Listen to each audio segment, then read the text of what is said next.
अक्सर एग्जाम में परेशानी का सबब बनने वाला सवाल मदिरा और पानी का। इस सवाल को देखिए किस तरीके से आप आसानी से बना सकते हैं, बस खाली विद इन सेकेंड में आप इसको ध्यान से देखिएगा, आसानी से आंसर आपको दिख जाएगा। ध्यान दीजिएगा।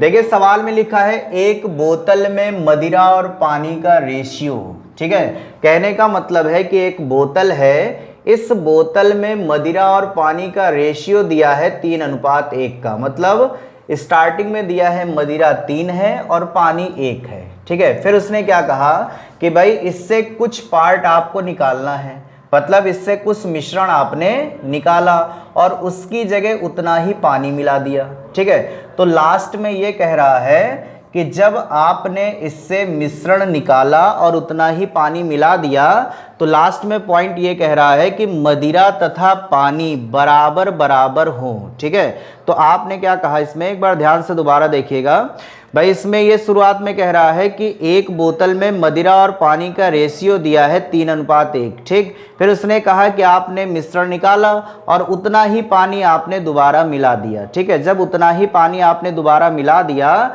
तब आखिरी में मदिरा और पानी आपस में बराबर हो गए, और आपस में बराबर हो जाएंगे तो इसका मतलब ये हो जाएगा कि रेशियो 1:1 का हो जाएगा। ठीक, अब दिमाग जरा दौड़ाइएगा।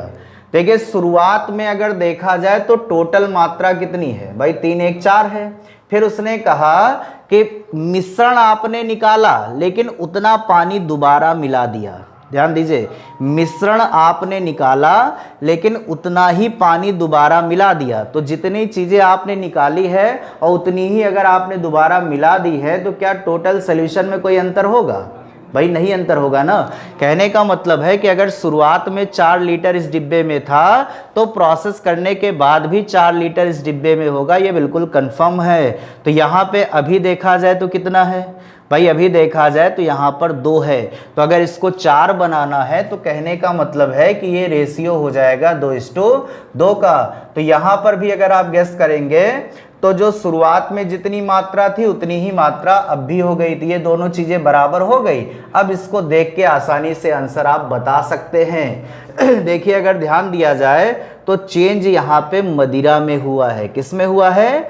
मदिरा में। तो भाई मदिरा पहले कितनी थी? 3 थी, बाद में कितनी हो गई?